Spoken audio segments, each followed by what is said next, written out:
Око соколово, челични нерви и камено срце. Тоа е снајперистна задача, зашто грешките може да бидат кобни ако ја промаши метата. Снајперизмот не значи да се легне на оптика и да се пукне. Да окинеме, како што викаме ние. Тоа е една цела наука.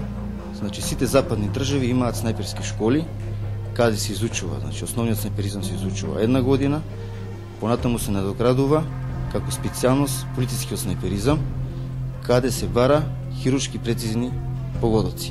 8 години е снајперист во специјалната полициска единица Тигри. Низ неговиот нишан демнел многу криминалци, терористи, но и штител многу вип личности.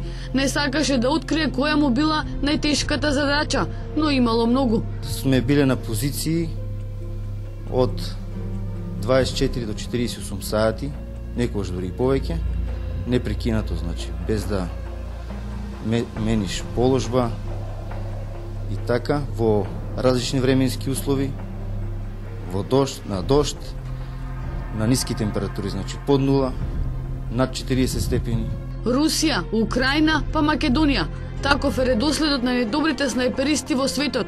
Учествуваме неколку пати веќе на светскиот надпревар во војно-полициски снајперизам во Будимпешта, каде имаме постигнато добри резултати.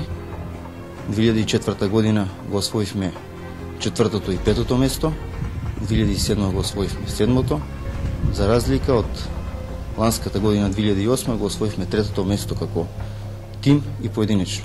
За својата пушка вели дека е најдобра и единствена на Балканот. Тешка е 7 килограми, а 100% е прецизен и на растојание од 1500 метри.